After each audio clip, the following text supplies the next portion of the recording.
আল্লাহ নবী সাহাবীরা নিজের আখিরাত গুছাইলো, নিজের আখিরাত গুছাইলো। নবী সাহাবীদের খবর না, যদি নবীর সাহাবীরা নয়, অনেক ইমাম ছিল, তারা দুনিয়া থেকে আখিরাত গুছাইছে। সাহাবা মাইন ছিল দুনিয়া থেকে আখিরাত গুছাইছে।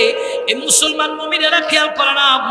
আমরা আজকে বলি ব্যস্ত ব্যস্ত, আজান শুনছি মসজিদের মিনার থেকে, আজান হয় আল্লাহু আকবার, আল্লাহু আকবার। আল্লাহ সবচেয়ে বড়। দুনিয়ার কর্মক্ষেত্র আমার বড় নয়, সিএনজি চালক ভাই সিএনজি চালানো বড় নয়, অটো চালক ভাই অটো চালানো বড় নয়, ভ্যান চালক ভাই ভ্যান চালানো বড় নয়। আল্লাহর কদমে সিজদা দেয়া বড়। হাইয়া আলাস সালাহ, নামাজের দিকে এসো। হাইয়া আল ফালাহ, কল্যাণের দিকে আগাও। কিন্তু আমি আপনি কল্যাণ তালাশ করি সিএনজি চালানোর ভিতরে, কল্যাণ তালাশ করি ব্যবসা বাণিজ্যের ভিতরে, কল্যাণ তালাশ করি কৃষি জমির ভিতরে। অথচ সব কল্যাণ আল্লাহ পাক রব্বুল আলামিন নামাজের ভিতরে রেখেছে। কিন্তু আজান হয়, আমাদের অন্তরে নামাজের মহাব্বত নাই, ভালোবাসা নাই। মসজিদের সামনে দিয়া মুঠোফোনের সাউন্ডটা হাই ভোল্টেজ দিয়া চলে যায়। নামাজের প্রতি দরদ নাই, মহাব্বত নাই, ভালোবাসা নাই। মুসলমান মুমিনেরা শোনো, আজান হয়, সব ব্যস্ততা ফলায়া নামাজে যাও। আজান হয়, সব ব্যস্ততা ফলায়া নামাজ যাও। কিন্তু আজকে আমাদের দিলের ভিতরে নামাজের মহাব্বত নাই, তাকবীর উলা ধরার মহাব্বত নাই, ভালোবাসা নাই। মুসলমান খেয়াল করো, আমরা বুঝাই আমরা ব্যস্ত। মসজিদের ইমাম যদি আমার হাতে ধরে নামাজে চলেন, বলে কাপড় না পাক, প্যান্ট না পাক, এটা না পাক, সেটা না পাক, বাহানা দিয়ে দিয়ে দিয়ে দিয়ে এদের সামনে দিয়ে যেতেছি। আত্রিল যেদিন ধরবে সেদিন বাহানা দিলে চলবে না। পাক অবস্থায় থাকেন, রূহ কবজা করবে। না পাক অবস্থায় থাকেন, রূহ কবজা করবে। যেতেই হবে, যেতেই হবে। এই কারণে এহতেমামের নামাজের এহতেমাম করা চাই। কিন্তু আমাদের মধ্যে নামাজের এহতেমাম নাই, ব্যস্ততা দেখায়। খবর নিয়ে দেখো, ভারত বাংলাদেশ পাকিস্তান মিলে যখন ভারত উপমহাদেশ, তৎকালীন সময় রাষ্ট্রপ্রধান ছিলেন শামসুদ্দিন আলতামাশ রহমাতুল্লাহ আলাই। ওনার পীর ছিল খাজা কুতুবউদ্দিন বখতিয়ার কাকি রহমাতুল্লাহ আলাই। কাকি রহমাতুল্লাহ আলাই মারা যাওয়ার কিছুদিন পূর্বে চমৎকার একটা দামি ওসিয়ত করে গেলেন, খাদিমরে বসে শোনো, আমি যেদিন পৃথিবী থেকে বিদায় হয়ে যাব, সাবধান, আমার জানাজার নামাজটা যেই মানুষটা পড়াবে তার মধ্যে 4টা দামি দামি গুণ লাগবে। 1 নম্বর, যার জিন্দিগিতে কোনোদিন তাকবীরুল্লাহ ছুটে নাই। 2 নম্বর, তাহাজ্জুদ কায়জা হয় নাই। 3 নম্বর, আসরের আগের 4 রাকাত সুন্নাত ছাড়া নাই। 4 নম্বর, বালেগ হওয়ার পরে পরনারীর দিকে কোনোদিন তাকায় নাই। 4টা দামি গুণওয়ালা মানুষ যদি পাও, তারে আমার জানাজার নামাজের ইমাম বানাইবা। আর না হয় আমাকে বিনে জানাজায় তোমরা কবরস্থ করবা, এতে আমার কোনো দুঃখ নাই, ব্যথা নাই, কষ্ট নাই। বখতিয়ার কাকি রহমাতুল্লাহ আলাই যেদিন মারা গেল, প্রিয় ভাইয়ের আমার খেয়াল করেন, দিল্লির সুলতান খাজা কুতুবউদ্দিন বখতিয়ার কাকি রহমাতুল্লাহ আলাই যেদিন মারা গেছে, যার নামে আজও পর্যন্ত দিল্লির কুতুব মিনার দাঁড়ায় রয়েছে, বখতিয়ার কাকি মারা গেছে। তার জানাজার নামাজের মধ্যে পঙ্গু পালের মতো মানুষ ছুটে আসতেছে। যদিও বখতিয়ার কাকি রহমাতুল্লাহ আলাইকে জানাজার নামাজের দৃশ্য দেখি না, প্রিন্সিপাল আল্লামা হাবিবুর রহমান রহমাতুল্লাহ আলাইহির জানাজার নামাজের দৃশ্য দেখলাম। যদিও বখতিয়ার কাকির জানাজার নামাজের দৃশ্য দেখি নাই, আল্লামা নুরউদ্দিন গৌহরপুরী রহমাতুল্লাহ আলাইহির জানাজার দৃশ্য দেখলাম। যদিও বখতিয়ার কাকি রহমাতুল্লাহ আলাইহির জানাজার দৃশ্য দেখি নাই, শাইখে বিশ্বনাথী রহমাতুল্লাহ আলাইহির জানাজার দৃশ্য দেখলাম। যদিও বখতিয়ার কাকির জানাজার দৃশ্য দেখি নাই, শাইখে কাতিয়ার জানাজার দৃশ্য দেখলাম, শাইখে বাগার জানাজার দৃশ্য দেখলাম। যদিও বখতিয়ার কাকির জানাজার দৃশ্য আমরা দেখি নাই, মুসলমান মুমিনেরা খেয়াল করে নাও, আমাদের অনেক আকাবির উলামায়ে দেওবন্দের সন্তানদের জানাজার নামাজের দৃশ্য দেখেছি। এদের জানাজায় লক্ষ লক্ষ মানুষরা পঙ্গু পালের মতো ছুটে আসতো, লক্ষ লক্ষ মানুষ এসেছে। তো দিল্লির সুলতান মারা গেছে, তার জানাজার নামাজের দৃশ্য কেমন হবে? চতুর্দিকে লোকে লোকের অন্য হয়ে গেছে। দিল্লির সুলতান মারা গেছে, তো তৎকালীন সময়ের মুফতি, মুহাদ্দিস, খোতাবে আজম সব সামনের কাতারে আসছে। আমাকে নি বলে জানাজার নামাজ পড়ানোর জন্য, আমাকে নি বলে সবাই সামনে দাঁড়াইছে। খাদেম হেনমাই খাতিনিয়া বলে, শোনেন, আমার শায়েখ বলেছে তার জানাজার নামাজের ইমাম যিনি হবে, তার মধ্যে 4টা দামি গুণ লাগবে। 1 নম্বর গুণ, আমার শায়েখ বলেছে, যার জিন্দেগিতে কোনোদিন তাকবীরুল্লাহ শুনে নাই। 2 নম্বর, তাহাজ্জুদ কায়দা হয় নাই। 3 নম্বর, আসরের আগের 4 রাকাত সুন্নাত ছাড়া নাই। 4 নম্বর, বালেগ হওয়ার পরে পরনার দিকে কোনোদিন তাকাই নাই। আসকি 4টা দামি গুণওয়ালা এই মজমার ভিতরে তৎকালীন সময়ের মুফতি, মুহাদ্দিস, শাইখুল হাদিস, খোতাবে নেজাব নিজেদের অতীত মোতালা করতেছে আর বলতেছে, এই জানাজার নামাজের ইমাম হওয়ার যোগ্য আমি নয়, আমি নয়। আমি নয়, পিছনে যাইতেছে। এমন সময় ময়দানে সবাই তাকে এসে এই দামি গুণ মানুষটাকে দেখার জন্য, কার এই দামি গুণ আছে, সব মানুষটাকে এসে সামনের কাতার থেকে যে মানুষটা কদম বাড়ায় সামনে গেলেন, লাশের পাশে গেলেন, তিনি আর কেউ নয়, ভারত, বাংলাদেশ, পাকিস্তান মিলে যখন ভারত উপমহাদেশ ছিল, তৎকালীন সময় রাষ্ট্রপ্রধান শামসুদ্দিন আলতামাশ রহমাতুল্লাহ আলাইহি, জোরে বলুন সুবহানাল্লাহ। أما بعد فأعوذ بالله من الشيطان الرجيم. بسم الله الرحمن الرحيم. ومن الناس من يشري نفسه ابتغاء مرضات الله والله رؤوف بالعباد.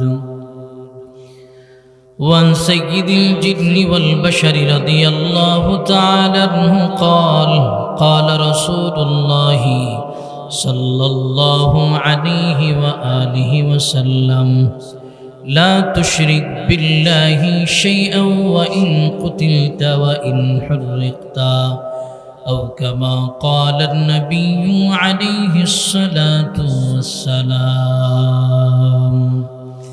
সকলে মহব্বতে জবান খুলে দুরুদ ইব্রাহিম, যে দুরুদ আমরা নামাজের মধ্যে তিলাওয়াত করি, ভালোবাসা নিয়ে হৃদয়ের আবেগ অনুভূতি উজাড় করে জবান খুলে তিলাওয়াত করি। আল্লাহুম্মা সাল্লি আলা মুহাম্মাদিন ওয়া আলা আলি মুহাম্মাদ কামা সাল্লাইতা আলা ইব্রাহিম وعلى آل إبراهيم إنك حميد مجيد.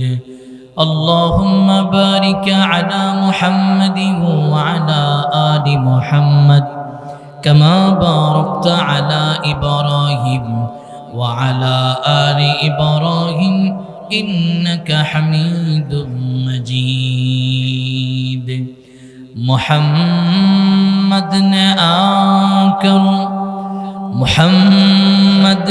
آکر کفر کو مٹایا، کفر کو مٹا کر صداقت بتایا. بلغ العلا بکمالہ کشف الدجا بجمالہ حسنت جميع خصاله صلوا عليه وآله. আলহামদুলিল্লাহ, ঐতিহ্যবাহী আলোক দিশারি ইসলামী যুব সংঘ বাডেরা কর্তৃক আয়োজিত 11তম বার্ষিকী আজিম শান তাফসীরুল কোরআন মাহফিল, মুফতি বরকতি তাফসীরুল কোরআন মাহফিলের চলমান অধিবেশনে চলমান রজনীর মুহতারাম সম্মানিত সভাপতি, মঞ্চ উপস্থিত জাতির মাতার মকর, জাতির শ্রেষ্ঠ সন্তান হযরত কাসেম নানুতুবি হুসাইন আহমদ মদুনী রাহিমাহুল্লাহের সুযোগ্য উত্তরসূরি বুজুর্গ উলামা হযরত আজিজ তুলামার সম্মুখে উপস্থিত দিন প্রিয়, ইসলাম প্রিয় মুরব্বিনা আওয়াম, সমবয়সী আমার কলিজার টুকরা যুবক বন্ধুগণ, স্নেহের ছোট ভাই, পর্দার আড়ালে অবস্থানরত শ্রদ্ধেয়া সম্মানিতা মা ও বোনেরা, রব্বুল আলামিনের দরবারে কালিমাতুশ শুকর এবং সুজুদ যে রব্ব করিম আমাদেরকে দুনিয়াবি কর্মব্যস্ততা থেকে ফারাগাত হাসিল করার পর কোরআনের মজলিসে উলামায়ে কেরামের জবান থেকে গুরুত্বপূর্ণ তাৎপর্য সম্পূর্ণ কিছু আলোচনা শোনার জন্য কবুল এবং মঞ্জুর করেছেন, সেজন্য রব্বে কায়নাতের শাকানো ভাষায় মুসলমানার্থে ইমানের আওয়াজকে উঁচু করে আকাশ বাতাস মুখরিত করে সমৎসরে আদায় করছি আলহামদুলিল্লাহ। সর্বোপরি শকর যাদের অক্লান্ত পরিশ্রম আর মেহনতের বদৌলতে আজকের আজিম শান তাফসীরুল কোরআন মাহফিল, বিশেষ করে এই এলাকার যুবক বৃন্দ, আইম্মে মাসাজিদ, উলামায়ে কেরাম, চাকরিজীবী, দিন মজদুর, রাজনীতিবিদ, প্রবাসী ভাই, সর্বশ্রেণীর মানুষ যারা মহতি আয়োজনের জন্য নিজেদের সবটুকু দিয়ে চেষ্টা এবং সহযোগিতা করেছেন, আল্লাহ পাক রব্বুল আলামিন সকলের মেহনতকে কবুল এবং মঞ্জুর করে ইহকালীন জীবন শান্তি, পরকালীন জীবন মুক্তির ফয়সালা করে দেখ, সকলে বলুন আমিন। লক্ষ কোটি দুরুদ ও সালাম পেয়ারে হাবিব উম্মতের দরুদি নবী, যিনি 63 বছর জীবনে উম্মতের জন্য শুধু কন্দনই করেছেন, এখনও হায়াতুন নবী, জিন্দা নবী, রওজা আথারে উম্মতের ব্যথায় বিদিত, যতক্ষণ পর্যন্ত এই উম্মতকে আল্লাহর জান্নাত পর্যন্ত না নিয়ে যেতে পারবে, ততক্ষণ পর্যন্ত সিজদা থেকে মাথা উঠাবেন না। সমস্ত দুরূদ পিয়ারে হাবিব হযরত মুহাম্মদ মুস্তাফা সকলে পড়ুন সাল্লাল্লাহু আলাইহি ওয়াসাল্লামের উপর। সম্মানিত সুধী, আমরা এমন একটা সময় এখানে একত্রিত হলাম, সমবেত হলাম, বর্তমান প্রেক্ষাপট বিশ্লেষণ করলে দেখা যাবে উম্মতি মুসলিমা মুসলমান বড়ই বিপদগ্রস্ত এবং ক্ষতিগ্রস্তের মধ্য দিয়ে এদের দিন পার করতেছে, রাত্রি যাপন করতেছে। আজকে বিশ্বের যে কোনো দেশের তাকান, বেঈমান কুফফারদের হাতে মুসলমান নির্যাতিত নিপীড়িত। বাংলাদেশ বলেন, বেঈমানদের হাতে মুসলমান নির্যাতিত। পার্শ্ববর্তী দেশ বলেন, বেঈমানদের হাতে মুসলমান নির্যাতিত। ইরাক, তেসনিয়া, বসনিয়া, এই বিভিন্ন মুসলিম কান্ট্রিগুলিতে আজকে মুসলমান নির্যাতিত নিপীড়িত। কেন? এর দুইটা কারণ। এক নম্বর কারণ হলো আজকের মুসলমানরা নিজেদের জীবন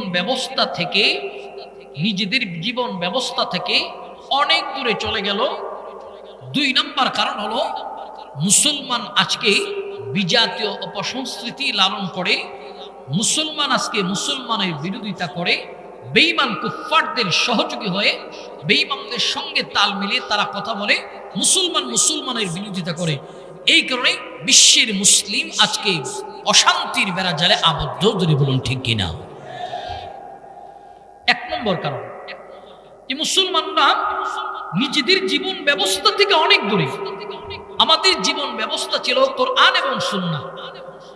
দেখেন, নবী বলেন দুটো জিনিসের সমন্বয়ে তোমাদের জীবনকে গঠন করো। এক নম্বর, তারাকতু ফীকুম আমরাইন লাম তাদিল্লু মা তামাসসাকতুম বিহিমা কিতাবাল্লাহি ওয়া সুন্নাত রাসূলি। এক নম্বর কোরআন, দুই নম্বর রাসূলের সুন্নাহ এবং আদর্শ। আজকে মুসলমান দাবি করি ঠিক, আমার কোরআন ঘরে আছে ঠিক, কোরআনের উপরে 1 ইঞ্চি সমপরিমাণ ময়লা আবর্জনা স্তূপ জমে আছে, কোরআনের কদর নেই। আমার ঘরে শয়তানের বাক্স, এই টেলিভিশনের খুব যত্ন আছে। মুসলমান আজকে কোরআনের যত্ন নাই, কোরআনের মহব্বত নাই। প্রিয় ভাইয়ের আমার, আজকে মুসলমানদের সন্তানদেরকে কোরআনের শিক্ষার গুরুত্ব দেবে ঠিক, কোরআন শিক্ষার গুরুত্ব পর্যন্ত মুসলমানের সন্তানদের মধ্যে নেই। প্রিয় ভাইয়ের আমার, বেঈমান কুফফার মুসলমানদেরকে কিভাবে কোরআন থেকে দূরে সরিয়ে মুসলমানদেরকে বিজাতীয় অপসংস্কৃতি এদেরকে ঢোকানো যায়, এই ফিকির নিয়ে এরা এই জমিনে এসেছে। এদের প্রত্যেকটা মিশন এরা সফল। আমরা মুসলমানরা এদের জালে আটকা পড়ে গেলাম। বেঈমান কুফফাররা এরা কোনোদিন মুসলমানদের বন্ধু নয়, এরা মুসলমানদের চরম পরম শত্রু, ধরে বলুন ঠিক কিনা। প্রিয় ভাইয়ের আমার, ঠিক বেঈমান এবং কুফফার এরা মুসলমানদের বন্ধু নয়, কিন্তু এদের পাশে আমরা দাঁড়াই, এদের সহযোগিতা করি। এদের বহু মিশন থেকে একটা মিশন হলো মুসলমানদের ছেলে মেয়েদেরকে কোরআন থেকে দূরে সরাও। কি করে সম্ভব? বলে দেখো, মুসলমানদের ছেলে মেয়েদের দিল ও দিমাগ মেজাজ কোন সময় ঠান্ডা থাকে, গবেষণা করে বের করছে। মুসলমানদের সন্তানদের দিল ও দিমাগ মেজাজ সকালবেলা ঘুম থেকে ওঠার পর ঠান্ডা থাকে। বলে ওই সময় তারা কি করে? বলে ওই সময় তারা কোরআন বুকে জড়িয়ে কায়দা হাতে মক্তবে যায়, মসজিদে যায়, কোরআন শিখে। বলে এই সময়ে আমাদের কুমন্ত্রণার যত বিষাক্ত ছবল আছে এদের দিমাগে ঢোকাতে হবে। কি করে সম্ভব? বলে যাও সকালবেলা কিন্ডারগার্টেন খোলো, ব্রাক খোলো, খ্রিস্টান মিশনারি স্কুল খোলো। আজকে মুসলমানের সন্তানকে সকালবেলা বক্তব্যে না পাঠায়া ব্রাকে পাঠানো হয়, খ্রিস্টান মিশনে পাঠানো হয়, অমুক জায়গায় পাঠানো হয়, তুমুক জায়গায় পাঠানো হয়। বেঈমানদের 1 নম্বরে মিশনেরা সফল, আমরা মুসলমানরা এদের জালে আটকা পড়ে গেলাম, ধরে বলুন ঠিক কিনা। প্রিয় ভাইয়ের আমার, গাজওয়াতুল হিন্দ আমাদের সামনে আসবে, তো আমাদের সন্তানগুলির তো এইভাবে প্রস্তুত করতে হবে। আল্লাহ রাসূলের স্পষ্ট ভবিষ্যৎবাণী যে গাজওয়াতুল হিন্দ হবে, তো গাজওয়াতুল হিন্দ হবে বেঈমান কুফফার এবং মুসলিমদের মধ্যে একটা লড়াই হবে। গাজওয়াতুল হিন্দ যে হবে খুব বড় সংখ্যক করে যে হবে, বিষয়টা এরকম নয়। খণ্ড খণ্ড মুসলিমদের মধ্যে যে ভূখণ্ড, এই মুসলমানদের সাথে কুফফারদের একটা দ্বন্দ্ব হবে। জিহাদ হবে, যেটাকে রাসূলের হাদিসের ভাষায় বলেছে গাজওয়াতুল হিন্দ। তো গাজওয়াতুল হিন্দের জন্য আমাদের সন্তানগুলোকে তৈরি করব, কিন্তু আমাদের সন্তানগুলোর কাছে গাজওয়াতুল হিন্দের জন্য তৈরি না করে আজকে আমরা তৈরি করতেছি বেঈমান বিজাতীয়দের পথ অবলম্বন করে, এদের মতন করে আমরা তৈরি করতেছি। এই হলো আমাদের অবস্থা। ধরে বলুন ঠিক কিনা? হযরত আবু হুরায়রা বলেন, আবু হুরায়রা থেকে হাদিস যে গাজওয়াতুল হিন্দ হবে, আল্লাহ রাসূল বলেছে আমি তো আবু হুরায়রা যদি তখন জীবিত থাকতাম তো আমার জান মাল আমি গাজওয়াতুল হিন্দের জন্য ব্যয় করতাম। জোরে বলুন আল্লাহু আকবার। আজকে তো আমাদের অবস্থা হলো আমরা বিজাতীয় সংস্কৃতির মাধ্যমে নিজের সন্তানদেরকে গঠন করতেছি। দেখেন, এরা আমাদের বন্ধু নয়, এরা আমাদের চরমপরম শত্রু। এদের এক নম্বরে মিশনের সফল। আফসোস আর পরিতাপের বিষয়, মুসলমানের সন্তানগুলির কাছে কোরআনের গুরুত্ব নাই, শিক্ষার গুরুত্ব নাই। আমরা তো বক্তব্য পড়ছি 2 বেলা, এখন তো 1 বেলাও বক্তব্য নেই। 1 বেলা মসজিদের মেসাব ডাকতে হয়, সন্তানগুলিকে বক্তব্য পাঠাইয়া দেন।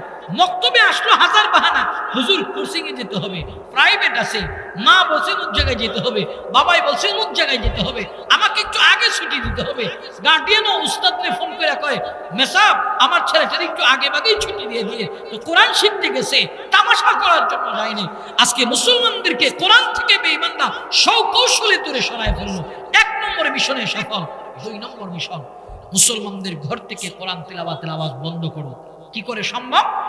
বলে মুসলমানদের ঘরের ভিতরে কিছু চ্যানেল ঢুকাও, সিরিয়াল ঢুকাও। আগেকার প্রত্যেকটা মুসলমানের ঘর থেকে গুনগুন সুরে তিলাওয়াত আসতো, এখন নাই কেন? নাই কেন? সকৌশলে কিছু সিরিয়াল আমার ঘরে ঢুকছে। আমার ঘরের নারীরা সকাল বিকাল টেলিভিশনের পর্দায় সিরিয়াল দেখে সময় পার করে, কোরআনের মহব্বত নাই, তিলাওয়াতে কোরআন নাই। বেঈমানদের 2 নম্বরে মিশনেরা সফল, আমরা মুসলমানরা এদের জালে আটকা পড়ে গেলাম। জোরে বলুন ঠিক কিনা? এরা আমাদের বন্ধু নয়, এরা আমাদের চরম পরম শত্রু। প্রিয় ভাইয়ের আমার, এই কারণেই তো দেখেন না, ওই যে আমাদের পার্শ্ববর্তী দাদা বাবুরা, এরা চায় না মুসলমান এক হোক, একে একটা ব্যানারের নিচে আসক, এরা চায় না। কারণ এরা এই কারণেই চায় না, মুসলমানরা এক হইলে এদের অন্তরের ভিতর কম্পন সৃষ্টি হয়। না জানি গাজওয়াতুল হিন্দ, ওই যে রাসূলের ভবিষ্যৎবাণী, তারাও জানে যে গাজওয়াতুল হিন্দ হবে, তো মুসলিমরা এক হইলে এদের হৃদয়ের ভিতরে কম্পন সৃষ্টি হয়ে থাকে। এই কারণেই তারা চাই স্বকৌশলে এই জনপদের মুসলিমদেরকে আলাক আলাক করে রাখার জন্য। আমরা বলি কে ওয়াহাবি, কে সুন্নি, কে পাসকুল্লি পড়লো, কে উসাটবি পড়লো, কে দাঁড়ায় নবীর সালাম দিল, কে বসে সালাম দিল, কে এই পীরের মুরিদ, কে ওই পীরের মুরিদ। এখন এইগুলি নিয়ে দলাদলি করার সময় নয়। এখন মুসলিম মিল্লাত একই কালিমা ঘোষিত পতাকার নিচে এসে গাজওয়াতুল হিন্দের জন্য প্রস্তুত হতে হবে। বেঈমানের বিরুদ্ধে নারায়ে তাকবীরের আওয়াজ তুলতে হবে। বেঈমান কুফফাররা এই জমিন থেকে পালাবার সাহস পাবে না। জোরে বলুন ঠিক কিনা? মুসলমানদের বিরুদ্ধে কথা বলার সাহস পাবে না, কলম ধরার সাহস পাবে না। কারণ এদের অন্তরে ভয় আছে, মুসলিমদের অন্তরে ভয় নেই। মুসলমানদের কামান নাই, বিমান নাই, কিচ্ছু নাই। মুসলমানদের আছে কে? জোরে বলেন আছে কে? মুসলমানদের ইমানি শক্তি হলো আল্লাহ আমাদের সঙ্গে আছে। মুসলমানদের ইমানি শক্তি হলো নারায়ে তাকবীর, আল্লাহু আকবার। মুসলমানদের ইমানি জজবা আছে। এই কারণে তো দেখেন না, গত কয়েকদিন আগে যশোর এক মাদ্রাসায় যেমন খুশি তেমন সাজো, যেমন খুশি তেমন সাজো, তো তারা সাজে হামাদ যোদ্ধা সাজে। হামাদ যোদ্ধা সাজার পর ভারতের প্রত্যেকটা মিডিয়া প্রচার করেছে তারা ককসিট দিয়ে অস্ত্র বানাইছে, AK-47 ককসিট দিয়ে বানাইছে, কাগজ দিয়া, যেটা মোটা ফাইবার কাগজ, ককসিট দিয়ে AK-47 পাঠাইছে। ভারতের প্রত্যেকটা মিডিয়ার মধ্যে প্রচার হয়েছে যে মাদ্রাসার মধ্যে জঙ্গি ট্রেনিং দেওয়া হচ্ছে। তার মানে কি, এরা আমাদের ককসিটের অস্ত্র কেউ বই পায়, এরা এই কারণে বই পায় কারণ তারা তো মুশরিক, তাদের ঈমান নাই। আর যাদের ঈমান আছে তারা কোনদিন কামান, বিমান, রকেটকে বই পায় না, বোমাকে বই পায় না, পিস্তলকে বই পায় না। প্রিয় ভাইয়ের আমার, কারণ এরা খায় গরুর মুত আর আমরা খাই গরুর গোশত। যারা গরুর গোশত খায় এদের শরীর তো পাওয়ার আলাদা, গরুর মুত যারা খায় এরা তো বেঈমান, মুশরিক, এরা ঈমান নাই, এদের ঈমানের খতরা তো আছে, ওরা তো দুর্বল ওই জায়গায়। এখানে মুসলমানদের প্রত্যেকটা সন্তানকে এখন ঈমানি চেতনায় জজবায় উজ্জীবিত করতে হবে, গাজওয়াতুল হিন্দের জন্য প্রস্তুত করতে হবে। কারণ বেঈমান কুফফারদের একটা, বেঈমানদের সাথে মুসলিমদের একটা লড়াই হবে। প্রিয় ভাইয়ের আমার, এই লড়াই মুসলমান যদিও অধিকাংশ সময় মুসলমান যদিও গণহারে মুসলমান মার খাবে, কিন্তু চূড়ান্ত বিজয় হবে মুসলমানদের। এই বিজয়ের জন্য, এই গাজওয়াতুল হিন্দের জন্য মুসলিম মিল্লাতের প্রত্যেকটা সন্তানকে উজ্জীবিত করতে হবে। প্রিয় ভাইয়ের আমার, এখন মনে করি যে আমার সন্তানদের অস্ত্র চেনে নিলে বোধহয় সে অস্ত্রের প্রেমিক হয়ে যাবে না। এখন থেকে আমাদের প্রত্যেকটা সন্তানকে গাজওয়াতুল হিন্দের জন্য প্রস্তুত করতে হবে। কারণ জীবন দিয়েছে কে? মরণ দেয় কে? হায়াত দিয়েছে কে? আল্লাহ তাআলা রিজিক দেয় কে? সবকিছু তিনি করেন। আল্লাহর কুওয়াতা লিল্লাহি জামিআ, একচ্ছত্র ক্ষমতার মালিক আল্লাহ। জীবন যেহেতু দিয়েছে আল্লাহ, আল্লাহর জন্যই, আল্লাহর জন্যই, আল্লাহর জমিনে আল্লাহর দ্বীন বাস্তবায়নের জন্য আমাদের প্রত্যেকটা সন্তানকে এইভাবে গঠন করতে হবে। জোরে বলুন ঠিক কিনা? বেঈমান এরা বন্ধু নয়। তো মুসলমান মুসলমানের বন্ধু হন, কিন্তু মুসলমান মুসলমানের বন্ধু হতে চায় না। মুসলমানদের অবস্থা, একজন মুসলমান বিপদে পড়লে আরেকজন কিভাবে তারে মাটির নিচে একেবারে শেষ করা যায়, এই ফিকির আছে, এই ফিকির আছে। এই কারণে প্রত্যেকটা সেক্টরে আজকে আমরা মুসলমান নির্যাতিত হচ্ছি। আজকে মুসলমান মুসলমানের পাশে দাঁড়ায় না। অথচ ইসলামের সোনালী যুগে মুসলমান মুসলমানের প্রতি দরদ কেমন ছিল, মহাব্বত ভালোবাসা কেমন ছিল। আল্লাহ রসুলের সাহাবী হযরত ওমর রাদিয়াল্লাহু তাআলা যখন রাষ্ট্র খলিফা, তৎকালীন সময়ে একটা রাষ্ট্র ছিল হেমস। তৎকালীন সময়ে হেমসের যিনি গভর্নর ছিলেন আল্লাহ রসুলের প্রিয় একজন সাহাবী, যার নাম হলো সাঈদ বিন আমির আল জুমহি রাদিয়াল্লাহু তাআলা। হযরত ওমর রাদিয়াল্লাহু তাআলা সংসদীয় অধিবেশনে বাজেট বক্তৃতা পেশ করা হবে। এমন সময় হেমস নগর থেকে একটা কাফেলা আসছে, বিভিন্ন রাজ্য থেকে কাফেলা আসছে। তো হযরত ওমর অধিবেশন শেষ হওয়ার পর বাজেট বক্তব্য পেশ করবেন। তিনি বললেন, কে কোন রাজ্য থেকে এসেছ, তোমাদের রাষ্ট্রের 100 গরিবদের একটা তালিকা আমার সামনে রাখো, রাষ্ট্রের তহবিল থেকে বাজেট পেশ করা হবে। সবাই তালিকা করলেন। হেমস থেকে যে কাফেলা আসলেন, ওই কাফেলা একটা তালিকা পেশ করছে। এই তালিকার মধ্যে 100 জন গরিবের মধ্যে 1 নম্বরে যার নামটা ওঠানো হলো, তিনি হলেন ওই রাজ্যের মুখ্যমন্ত্রী আল্লাহ রসুলের প্রিয় একজন সাহাবী আমির হেমস সাঈদ বিন আমির আল জুমহির নাম ধরে বলুন সুবহানাল্লাহ। একটা রাজ্যের মুখ্যমন্ত্রী, ইনি কি আপনাদের এলাকার ওয়ার্ড মেম্বারের মতো? কথা বলেন সবাই, আমার কথা বুঝেন তো?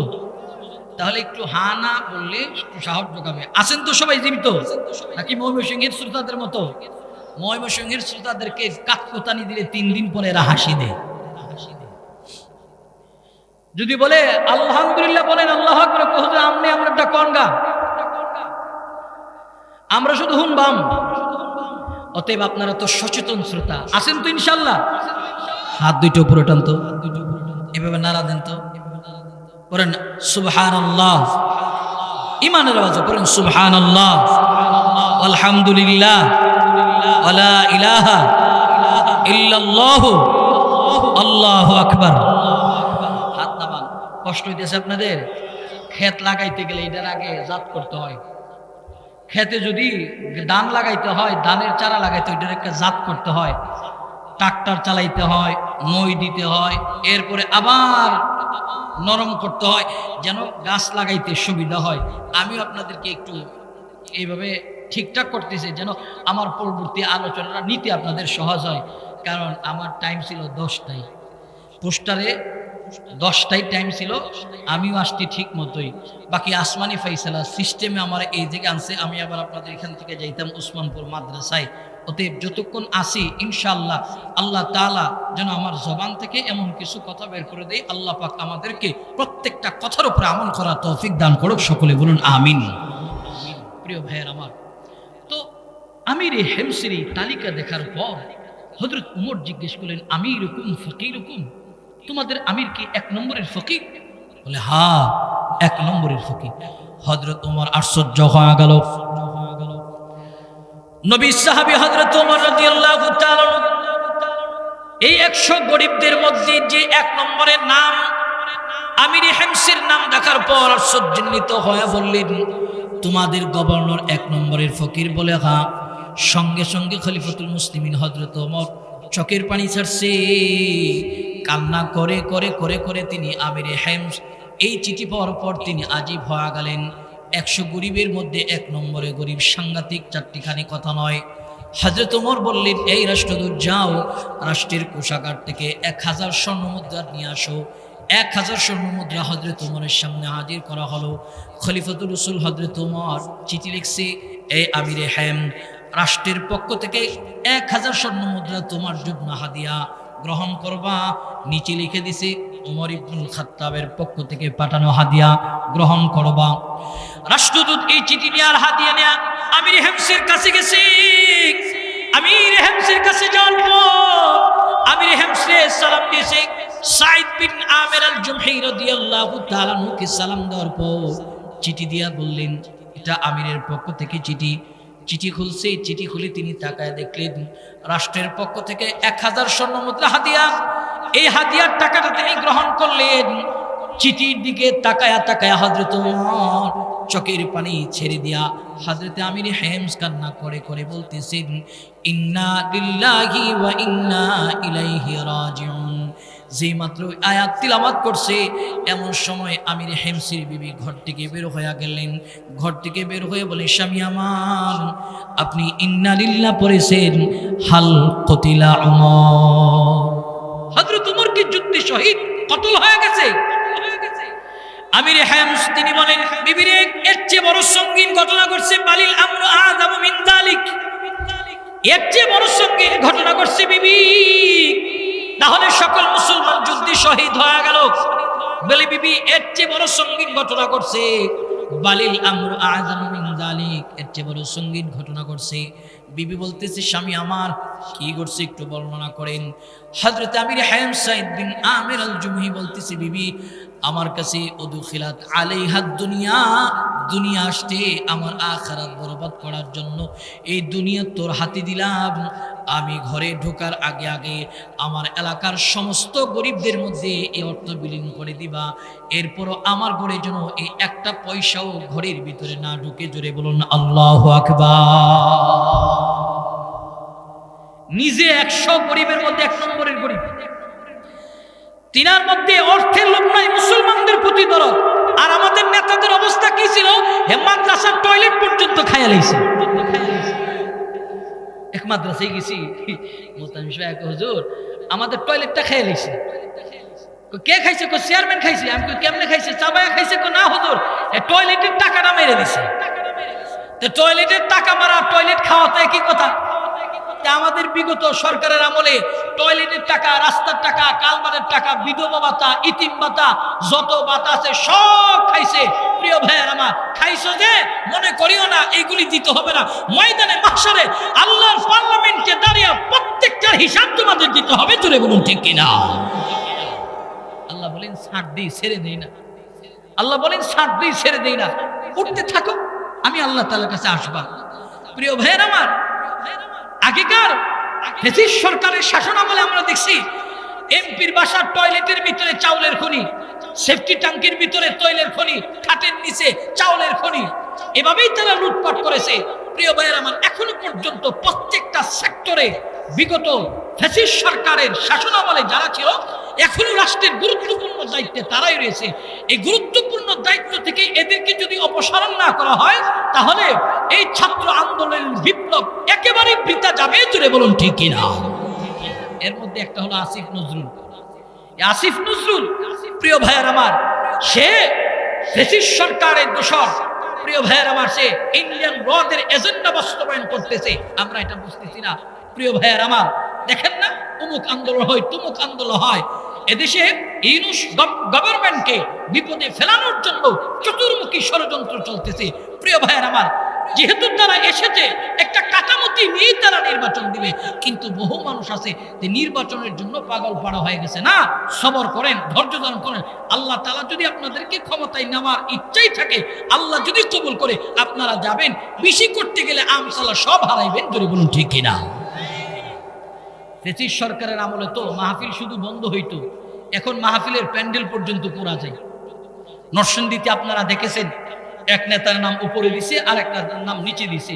কেন উপরে গেল? সে আমার বয়সে ছোট। দুই দল ঝগড়া করে মাহফিলের প্যান্ডেল পর্যন্ত আগুন দিয়ে পোড়াই দিছে। এটা জুলুম। যারা জুলুম করে, তারা জালেম যারা হয়, তাদের চিরস্থায়ী যারা জালেম, মানুষের উপরে জুলুম নির্যাতন করে, এদের ক্ষমতা চিরস্থায়ী হয় না। তার বাস্তব প্রমাণ হলো ফ্যাসিস্ট সরকার থাকতে চেয়েছিল 2041 সাল। আল্লাহ বলেন, আমি আল্লাহ তাআলার হাতে হলো ক্ষমতা, আমি আল্লাহ ক্ষমতার মালিক। তোমার ক্ষমতা হলো 2024 5 আগস্ট পর্যন্ত। 45 মিনিটও সময় পায়নি, এর আগে দেশ থেকে পালাইতে বাধ্য হয়েছে। আবার যাওয়ার সময় 12টা বিটকিস নিয়ে গেছে। বিটকিসে কি আছেন এটা গবেষণা করে বের করার দরকার ছিল।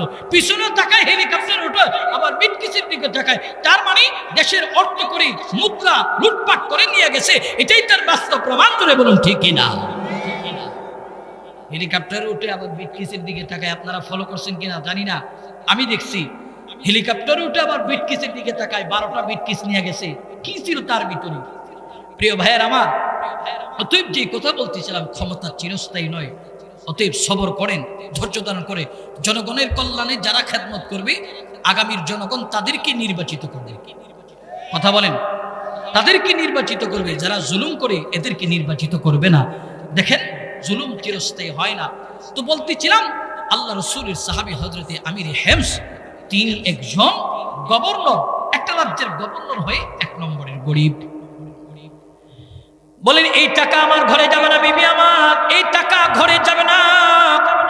আমি ঘরে প্রবেশ করার আগে আগে এই টাকা বিলীন করে দাও। এই দৃশ্য দেখার পর আমির হেমসের বিবি কান্না আরম্ভ করছে।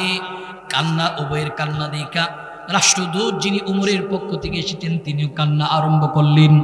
রাষ্ট্রদূত কান্না করে করে করে করে হযরত ওমর রাদিয়াল্লাহু তাআলার সামনে গেছে। হযরত ওমর বলেন, কি ব্যাপার, কান্না করো কেন? হেমসে গেলা কিনা? গিয়েছি ঠিক। আমির হেমস হাদিয়া গ্রহণ করছে কি? বলে হা, গ্রহণ করলেন। আজীব একটা ঘটনা করছি। বলে কি ঘটনা? হাদিয়া করে নিয়ে নেই, উনি ঘরে যাওয়ার আগে আগে এই টাকাটা এলাকার গরিবদের মধ্যে বিলীন করার ঘোষণা দিলেন। হযরত ওমর এই কথা শোনার পর আজীব হয়ে গেল। এটা কেমন মানুষ? 100 গরিবের মধ্যে 1 নম্বরই গরিব, তার ভিতরে অর্থের লোভ নাই, টাকার লোভ নাই। এই মানুষের এলাকাটা একটা গোবার ঘুরতে যাওয়া হবে, এই মানুষটাকে দেখার জন্য যেতে হবে। হযরত ওমর রাদিয়াল্লাহু তাআলা আমির হেমস বরাবর একটা চিঠি লিখলো, আমির হেমস, আগামী মাসে রাষ্ট্রীয় সফরে তোমার এলাকায় আগমন করা হবে।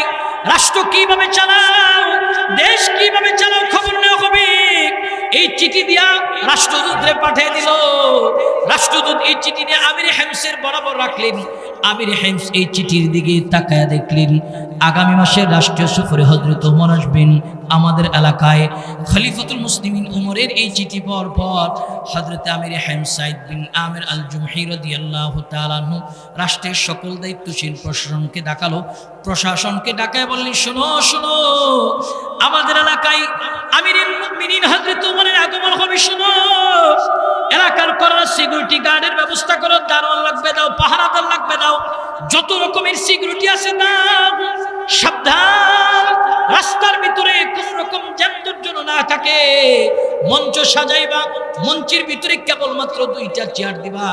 একটা চেয়ার হলো খলিফাতুল মুসলিমিন ওমরের জন্য চেয়ার, আর একটা চেয়ার হলো রাষ্ট্রের যিনি মুখ্যমন্ত্রী সাইদ বিন আমির আল জুমহির জন্য চেয়ার।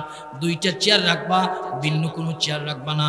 অতিথি বৃন্দরা আসবে আর একের পর এক বক্তব্য দেবে। হযরত ওমর রাদিয়াল্লাহু তাআলা আসতেছেন, তো ওমরকে ইস্তেকবালের জন্য সব মানুষ রাস্তায় দাঁড়াইছে। রাস্তায় দাঁড়িয়ে হযরত ওমরকে ইস্তেকবালের মাধ্যমে মঞ্চের ভিতর উঠাইছে। মঞ্চের ভিতর উঠানোর পর খলিফাতুর রাসূল হযরত ওমর রাদিয়াল্লাহু তাআলা চেয়ারে বসলেন। একের পর এক অতিথি বৃন্দরা বক্তব্য দেয়। আখেরি বক্তব্য দিবে হযরত ওমর, নাম ঘোষণা হয়ে গেল। খলিফাতুর রাসূল হযরত ওমর বয়ান করতেছে কোরআন এবং সুন্নাহ মোতাবেক। বয়ানের শেষ ভাগে বলতেছে, এই হেমসের অধিবাসীরা, হযরত আমির হেমস সাইদ বিন আমির আল জুমহি তোমাদের এলাকা পরিচালনা করে। রাষ্ট্র এলাকা পরিচালনা করতে গিয়া কিংবা তোমাদের খেদমত করতে গিয়া কোনো গাফলতি করছে কিনা, কোনো অপরাধ করছে কিনা, আজকে তোমরা নির্দ্বিধায় আমার কাছে বিচার দিতে পারবা। আমি বিশাল জনসম্মুখের ভিতরে তার বিচার করব। জোরে বলুন সুবহানাল্লাহ। আসো, কেউ বিচার দিবা? তো মঞ্চের সব মানুষগুলি লাজব হয়ে গেল। একজন আরেকজন কি বলতেছে কানে কানে গিয়া, আসো কেউ, 1 নম্বরের গড়ি বিচার দিবা কেউ? তো হযরত ওমর এই দৃশ্যটা আবার দেখলেন। হযরত ওমর বলেন, তোমরা ভয় করিও না, আমি আসছি, তো বিচার তোমাদের এই মঞ্চেই করবো, আসো কেউ। তো তারা একটু সাহস পেয়েছে। তো মঞ্চের এই কোণা থেকে একজন লোক দাঁড়াইছে, লাব্বাইকা আমিরাল মুমিনিন উমর, আমার একটির ভিতর থেকে 4টা অভিযোগ করছে। তো আমির হাম সাইদ বিন আমির আল জুমহি রাদিয়াল্লাহু তাআলা কান্না করতেছে, কান্না করে করে করে করে উঁচু মাথাটা নিচু করছে, নিচু করে বলতেছে আল্লাহ 4টা অভিযোগ উঠছে, না জানি অভিযোগগুলি কি। হযরত ওমর বললেন, এই 4 অভিযোগ করনেওয়ালারা তোমাদের কাছে গিয়ে অভিযোগ খণ্ডিত করা সম্ভব হবে না, মঞ্চের কর্নারে চলে আসো, একের পর এক অভিযোগ খণ্ডন করা হবে। 1 নম্বর অভিযোগ করনেওয়ালাকে বলা হলো, কি অভিযোগ? 1 নম্বর অভিযোগ করনেওয়ালা চোখের পানি ছেড়ে দিয়ে বলে, উমর আমার অভিযোগ হলো আমাদের মুখ্যমন্ত্রী সাইদ তিনি আমাদেরকে দিনের বেলা সময় দেয়, রাত্রে সময় দেয় না কেন? দিনের বেলা সময় দেয়, রাত্রে সময়টা দিতে চায় না কেন? তিনি রাত্রে সময় দেন, এটার বিরুদ্ধে হলো অভিযোগ। হযরত ওমর বলেন, সাইদ বলো কেন দিনে সময় দাও, রাত্রে সময় দাও না? হযরত ওমর এই প্রশ্ন করার পর সাইদ বিন আমির আল জুমহি নিচু মাথাটা উঁচু করে কান্না করে করে বলেন, ওমর আমার হায়াতে জিন্দেগি কতটুকুন আছে, আল্লাহ আমারে কতটুকুন হায়াত দিয়েছে আমার জানা নাই, আমার হায়াতটারে 2টা খণ্ড করলাম, ভাগ করলাম, কসসামতু হায়াতি বাইনা আবদি ওয়া বাইনা রব্বি। ওমর আমার হায়াতটারে খণ্ড করছি, দিনের বেলা এদের খেদমত করি, আর রাতের বেলায় আসমানের মালিক যে মালিক আমারে বানাইছে, তোমাকে বানাইছে, আসমান জমিন চন্দ্র সূর্য লৌহ কলম বানাইছে, ওই মালিকের কদমে দাঁড়ায়া দাঁড়ায়া সিজদা দিয়ে আমি আমার রাত্রের সময়টারে পার করি। জোরে বলুন সুবহানাল্লাহ। আল্লাহ রাসূলের সাহাবীরা ছিল রুহবানুল লাইল ওয়া ফুরসানুন নাহার, দিনের বেলা সফরে, রাত্রের বেলায় নামাজের মুসল্লায়। তো দোস্ত আমার আপনার অবস্থা কি? দিনের বেলা আমার কাজ, রাত্রের বেলা আমার কাজ, দিনের বেলা আড্ডা, রাত্রের বেলা আড্ডা, দিনের বেলা বন্ধুদের সাথে খেলা, রাত্রের বেলা লাইট জ্বালিয়ে ব্যাডমিন্টন খেলা। তো দিনের বেলা রাত্রের বেলাতে আমাদের কাছে সমান, কিন্তু সাহাবীদের কাছে দিনের সময় রাত্রের সময় ছিল আলাদা। দিনের বেলায় এরা মানুষের ধারে ধারে কালিমার দাওয়াত নিয়ে গেছে, খেদমত করছে, আর রাতের বেলায় মালিকের সঙ্গে তারা কথা বলার জন্য নামাজের মুসল্লায় দাঁড়িয়েছে। আল্লাহ রাসূলের সাহাবীরা একদিকে ছিল তারিখে দুনিয়া, আল্লাহ রাসূলের সাহাবীরা দুনিয়ার চাকচিক্যের লোভ ছিল না, আরেকদিকে এদের মাকসাদ ছিল আল্লাহর জান্নাত। কিন্তু আমাদের তো কোনো মাকসাদই ঠিক নেই, কোনো মাকসাদই ঠিক নেই। দোস্ত দুনিয়াতে আনন্দে কাটাও, এও দুনিয়া শেষ, দুনিয়াতে তুমি ইবাদতে কাটাও, এও দুনিয়া শেষ। কবি বলেন প্রত্যেকটি মানুষের কদম যাচ্ছে কবরের দিকে, তিনি তাকায় আছে মায়াবী দুনিয়ার দিকে। কি করবেন দুনিয়া? দুনিয়া কি? একটা গাড়ি, একটা বাড়ি, একটা নারী, আর একটা আলমারি, কয়েকটা থালা বাটন, এটাই তো দুনিয়া। তো এটা করতে গিয়ে আমাদের হায়াতে জিন্দেগি সব শেষ।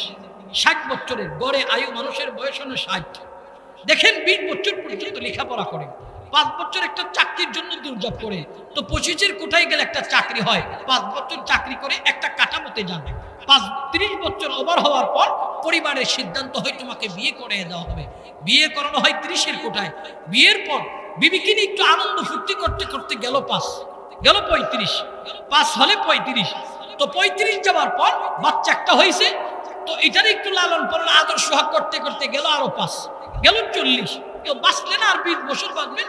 তখন চিন্তার চেতনা ঢুকে দে আমার ছেলেটার একটু সেটেলমেন্টের ব্যবস্থা করতে হবে, ছেলের পিছনে আরো 10 বছর খরচ করলেন, তো গেল এখানে আপনার 55, তো বাঁচতে না আরো 5 বছর বাঁচবেন। প্রিয় ভাইয়ের আমার, 5 বছর একটু আরামে এসে থাকার চিন্তা ভাবনা করেন। ডাক্তারের কাছে গেলে তোমার ডায়াবেটিস, কয় কি কয় না? ডাক্তারের কাছে গেলে ডায়াবেটিস, খানা রোল করে দে, এটা খাইবেন না, এটা খাইবেন, অর্ধেক খাইবেন, 3 ভাগের 4 ভাগের 1 ভাগ খাইবেন, 4 ভাগ খাই মরতে হবে। সকালবেলা ঘুম থেকে ওইটা ফজর রক্ত দৌড় দিতে হবে, না দৌড়লে স্ট্রোক করার সম্ভাবনা আছে। রুলস করে দিই, 5 বছরে রুলসের ভিতরে চলতে হয়। আপনি না দুনিয়ায় থাকার জন্য বাপ এত কিছু করছেন, দুনিয়াতে থাকার জন্য এত কিছু করছেন, তো দুনিয়া তো আপনারা রাখবে না। দুনিয়া প্রত্যেকটা মানুষটাকে বিদায় করে দিবে, নির্দিষ্ট একটা সময় আসলে দুনিয়া বাপ যুবক সকলকে বিদায় করে দেবে, এই দুনিয়া আমাদেরকে রাখবে না। তো দুনিয়া রাখবে না যেহেতু, তাহলে দুনিয়ার জন্য এত কিছু করে লাভ নেই, চলে যেতে হবে, চলেই যাব, এটা নিশ্চিত। সময়টা অনিশ্চিত, মরবটিটা নিশ্চিত, কোনো একটা লাভ নাই। আমরা যে পৃথিবীতে থাকবো না আমরা সকলে জানি, তো আমাদের আগে এই বাড়িতে অনেক মানুষ বসবাস করছে, আমাদের পরেও আসবে, একেবারে পৃথিবীর শেষ লগ্নে যারা আসবে এরাও থাকবে না। যেদিন ইসরাফিল সিংহায় ফুৎকার দিবে সবকিছু লন্ডভন্ড হয়ে যাবে, তারাও থাকবে না। প্রত্যেকটা মানুষ নিজেকে নসিহত করো, বায়া দলিলের পৃষ্ঠা তালাশ করো, এই পৃষ্ঠার মধ্যে কত মানুষের নাম আছে, অমুকের কাছ থেকে তমুক জমি কিনছে, তমুকের কাছ থেকে তমুক, এইভাবে সিরিয়াল আসে। ঠিক আমার নাম তো দলিলের পৃষ্ঠেই থাকবে, আমি আপনি থাকবো না দোস্ত। তাহলে হায়াতি জিন্দেগি কোন কাজে? তো আল্লাহ রাসূলের সাহাবীরা তো দুনিয়া খেদমত করতে তো আখিরাত নিজেদের গুছাইছে। বুদ্ধিমান তারা। আল্লাহ রাসূল বলেন আল কাইয়িসু মান দা নাফসাহু ওয়া আমিলা লিমা বা'দাল মাউত ওয়াল আজিজু মান আতবা হাওয়াহা ওয়া তামান্না আলা আল্লাহ। আল্লাহ রাসূল বলেন বুদ্ধিমান তারা যারা দুনিয়ার সবকিছু বুঝলো, বুঝে তারা আখিরাত গুছাইলো। আর বোকা তারা যারা দুনিয়ার সবকিছু বুঝলো কিন্তু আখিরাত গুছাইলো না, তারা সবচেয়ে নির্বুধ আর বোকা। আমরা তো বোকার সাগরে আছি, বুকার সাগরে আছে। সাহাবাত মিনদা আখিরাত গুছাই ফেলছে। তো আল্লাহ রাসূলের সাহাবী হযরত সাঈদ বিন আমির আল-জুমহি রাদিয়াল্লাহু তাআলা আনহু এই কথা বলার পর হযরত ওমর মাথায় হাত দিয়েছে, সর্বনাশ, কার বিরুদ্ধে কি অভিযোগ করছে? সে তো দুনিয়া কামাই করে না। যিনি প্রশ্নকারী প্রশ্ন করেছে দেখছে দুনিয়া কামাই করেছে। আল্লাহর নবী সাহাবী সাঈদ বিন আমির আল-জুমহি রাদিয়াল্লাহু তাআলা দুনিয়া কামাই করে না, রাত্রে অংশ না, দুনিয়া কামাই করে নাই। এই মুসলমান মুমিনেরা শোনো, নবী সাহাবী দুনিয়া কামাই করে নাই, আখিরাতে চিন্তা চেতনা ছিল। নবী সাহাবী হযরত ওমর রাদিয়াল্লাহু তাআলার সামনে কথা বলছি, এমন সময় মঞ্চের সব মানুষগুলি কান্নায় বিভোর হয়ে গেল। কান্না করে করে করে করে বলতেছে কার বিরুদ্ধে অভিযোগ করা হলো? আল্লাহর পয়গম্বরের সাহাবীরা দুনিয়া চায় না, দুনিয়া চায় না, দুনিয়ার সময়টা খণ্ডিত করে করে করে করে আখিরাত গুছাইছে। কিন্তু আমার আপনার অবস্থা হলো দিনের বেলা আমার কাজ, রাত্রে বেলা আমার কাজ না। ব্যস্ত ব্যস্ত ব্যস্ত ব্যস্ত, দুনিয়ার সব ব্যস্ততা শেষ হয়ে যাবে কখন জানেন? মালাকুল মউত আজরাইল যখন হাজির হয়ে যাবে দুনিয়ার সব ব্যস্ততা শেষ হয়ে যাবে। যুবক, মুরব্বী, পর্দার অন্তরালের মা, দুনিয়ার সব ব্যস্ততা শেষ হয়ে যাবে। দুনিয়া আমাদেরকে বিদায় জানাবে। অতএব দুনিয়া বিদায় জানানোর আগে আমরা দুনিয়াকে বিদায় জানাতে হবে। দুনিয়াতে বিদায় জানাতে হবে। আমরা শত ব্যস্ততা, হাজার ব্যস্ততা আমরা নিয়ে নিয়ে ঘুরতেছি, দুনিয়ার সব ব্যস্ততা একদিন শেষ হয়ে যাবে। শেষ হওয়ার আগে আগে আখিরাত নিজেদেরকে গুছাইতে হবে। আল্লাহর নবী সাহাবীরা নিজের আখিরাত গুছাইলো, নিজের আখিরাত গুছাইলো। নবী সাহাবীদের খবর না, যদি নবীর সাহাবীরা নয়, অনেক আইম্মা ইমাম ছিল, তারা দুনিয়া থেকে আখিরাত গুছাইছে। সাহাবাত মান ছিল দুনিয়া থেকে আখিরাত গুছাইছে। এই মুসলমান মুমিনেরা খেয়াল করে না, আমরা আজকে বলি ব্যস্ত ব্যস্ত। আজান শুনছি মসজিদের মিনার থেকে, আজান হয় আল্লাহু আকবার, আল্লাহু আকবার, আল্লাহ সবচেয়ে বড়। দুনিয়ার কর্মক্ষেত্র আমার বড় নয়, সিএনজি চালক ভাই সিএনজি চালানো বড় নয়, অটো চালক ভাই অটো চালানো বড় নয়, ভ্যান চালক ভাই ভ্যান চালানো বড় নয়। আল্লাহর কদমে সিজদা দেয়া বড়।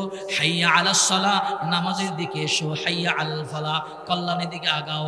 কিন্তু আমি আপনি কল্যাণ তালাশ করি সিএনজি চালানোর ভিতরে, কল্যাণ তালাশ করি ব্যবসা বাণিজ্যের ভিতরে, কল্যাণ তালাশ করি কৃষি জমির ভিতরে। অথচ সব কল্যাণ আল্লাহ পাক রব্বুল আলামিন নামাজের ভিতরে রেখেছে। কিন্তু আজান হয়, আমাদের অন্তরে নামাজের মহাব্বত নাই, ভালোবাসা নাই। মসজিদের সামনে দিয়া মুঠোফোনের সাউন্ডটা হাই ভোল্টেজ দিয়া চলে যায়। নামাজের প্রতি দরদ নাই, মহাব্বত নাই, ভালোবাসা নাই। মুসলমান মুমিনেরা শোনো, আজান হয়, সব ব্যস্ততা ফলায়া নামাজে যাও। আজান হয়, সব ব্যস্ততা ফলায়া নামাজ যাও। কিন্তু আজকে আমাদের দিলের ভিতরে নামাজের মহাব্বত নাই, তাকবীর উলা ধরার মহাব্বত নাই, ভালোবাসা নাই। মুসলমান খেয়াল করো, আমরা বোঝাই আমরা ব্যস্ত। মসজিদের ইমাম যদি আমার হাতে ধরে নামাজে চলেন, বলে কাপড় না পাক, প্যান্ট না পাক, এটা না পাক, সেটা না পাক, বাহানা দিয়ে দিয়ে দিয়ে দিয়ে এদের সামনে দিয়ে যাইতেছি। আজরাইল যেদিন ধরবে সেদিন বাহানা দিলে চলবে না। পাক অবস্থায় থাকেন, রূহ কবজা করবে, না পাক অবস্থায় থাকেন, রূহ কবজা করবে। যেতেই হবে, যেতেই হবে। এই কারণে ইহতেমামের নামাজের ইহতেমাম করা চাই। কিন্তু আমাদের মধ্যে নামাজের ইহতেমাম নাই, ব্যস্ততা দেখায়। খবর নিয়ে দেখো, ভারত, বাংলাদেশ, পাকিস্তান মিলে যখন ভারত উপমহাদেশ, তৎকালীন সময় রাষ্ট্রপ্রধান ছিলেন শামসুদ্দিন আলতামাশ রহমাতুল্লাহ আলাই। ওনার পীর ছিল খাজা কুতুবউদ্দিন বখতিয়ার কাকি রহমাতুল্লাহ আলাই। কাকি রহমাতুল্লাহ আলাই মারা যাওয়ার কিছুদিন পূর্বে চমৎকার একটা দামি ওসিয়ত করে গেলেন, খাদিমরে বসে শোনো, আমি যেদিন পৃথিবী থেকে বিদায় হয়ে যাব, সাবধান, আমার জানাজার নামাজটা যেই মানুষটা পড়াবে তার মধ্যে 4টা দামি দামি গুণ লাগবে। 1 নম্বর, যার জিন্দেগিতে কোনোদিন তাকবীরুল ছুটে নাই। 2 নম্বর, তাহাজ্জুদ কাজা হয় নাই। 3 নম্বর, আসরের আগের 4 রাকাত সুন্নত ছাড়া নাই। 4 নম্বর, বালেগ হওয়ার পরে পরনারীর দিকে কোনোদিন তাকায় নাই। 4টা দামি গুণওয়ালা মানুষ যদি পাও তারে আমার জানাজার নামাজের ইমাম বানাইবা। আর না হয় আমাকে বিনে জানাজায় তোমরা কবরস্থ করবা, এতে আমার কোনো দুঃখ নাই, ব্যথা নাই, কষ্ট নাই। বখতিয়ার কাকি রহমতুল্লাহ আলাইহি যেদিন মারা গেল, প্রিয় ভাইয়ের আমার খেয়াল করেন, দিল্লির সুলতান খাজা কুতুবউদ্দিন বখতিয়ার কাকি রহমতুল্লাহ আলাইহি যেদিন মারা গেছে, যার নামে আজও পর্যন্ত দিল্লির কুতুব মিনার দাঁড়ায় রয়েছে, বখতিয়ার কাকি মারা গেছে। তার জানাজার নামাজের মধ্যে পঙ্গপালের মতো মানুষ ছুটে আসতেছে। যদিও বখতিয়ার কাকি রহমতুল্লাহ আলাইহি জানাজার নামাজের দৃশ্য দেখি না, প্রিন্সিপাল আল্লামা হাবিবুর রহমান রহমতুল্লাহ আলাইহি জানাজার নামাজের দৃশ্য দেখলাম। যদিও বখতিয়ার কাকির জানাজার নামাজের দৃশ্য দেখি নাই, আল্লামা নুরউদ্দিন গৌহরপুরী রহমাতুল্লাহ আলাইহি জানাজার দৃশ্য দেখলাম। যদিও বখতিয়ার কাকি রহমাতুল্লাহ আলাইহি জানাজার দৃশ্য দেখি নাই, শাইখ বিশ্বনাথী রহমাতুল্লাহ আলাইহি জানাজার দৃশ্য দেখলাম। যদিও বখতিয়ার কাকির জানাজার দৃশ্য দেখি নাই, শাইখে কাতিয়ার জানাজার দৃশ্য দেখলাম, শাইখে বাগার জানাজার দৃশ্য দেখলাম।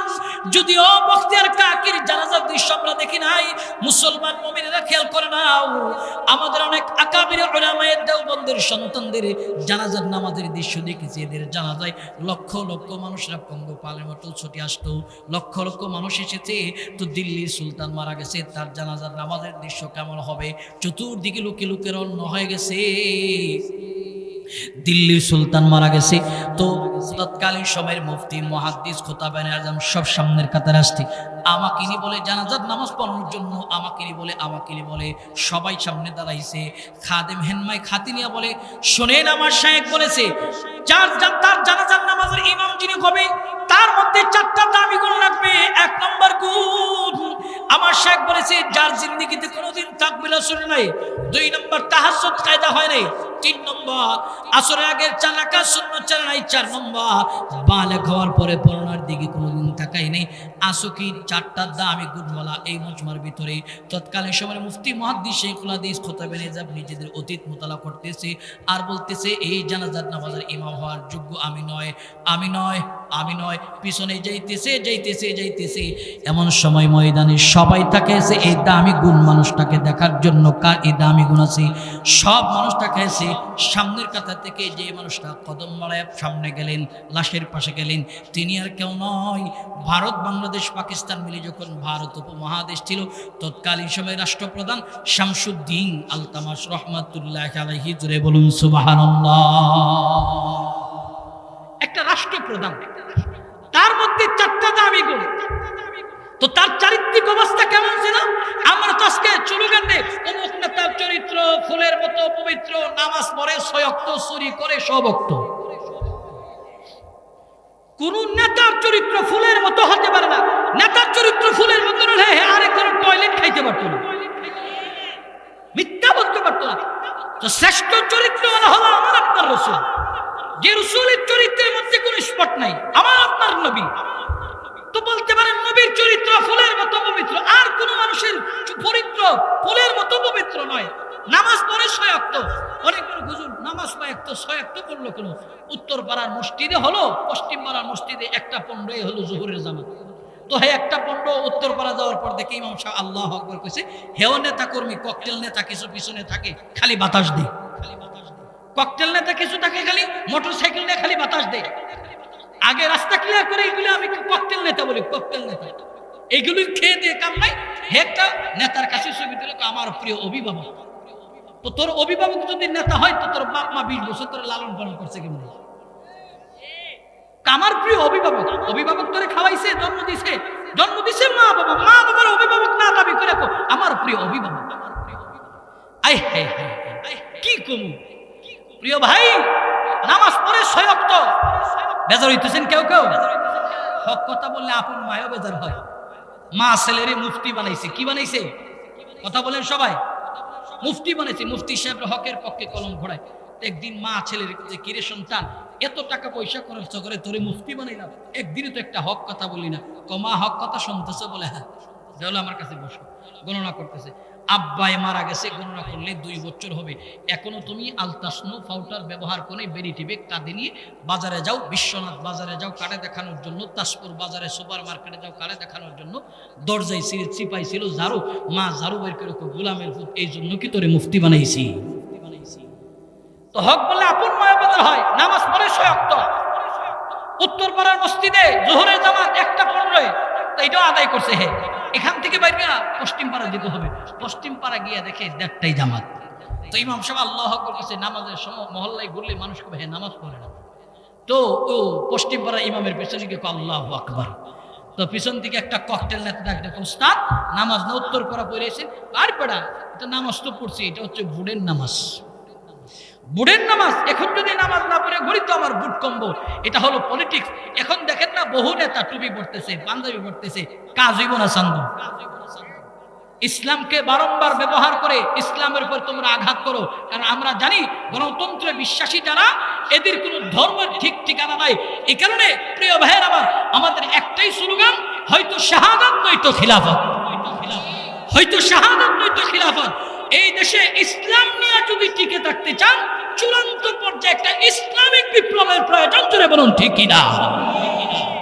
আর না হয় দেখবেন সবাই ভালো, নির্বাচনের আগে সবাই ভালো, ক্ষমতায় মস্তদে বসার পর সর্বপ্রথম তারা ইসলামকে আঘাত করে। এটাই তো আমরা অতীতে দেখে আসতেছি, এখনো আমরা এটাই মনে করতে হবে প্রিয় ভাইয়ের আমার।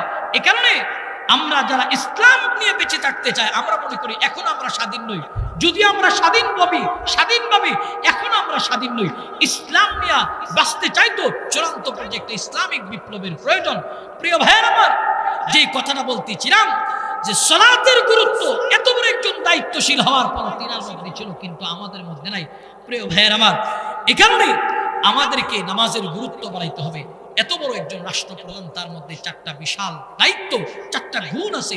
খাজা কুতুবউদ্দিন বখতিয়ার কাকি রহমাতুল্লাহ আলাইহি মুখ থেকে কাফন সরায়া কান্না করে চুমু খেয়ে বলতেছে, বখতিয়ার কাকি আপনি তো দুনিয়া থেকে চলে গেছেন, কিন্তু আমার আমলটাকে আপনি প্রকাশ করে গেছেন, না জানি আমলের রিয়া ফখর আমার মধ্যে চলে আসে।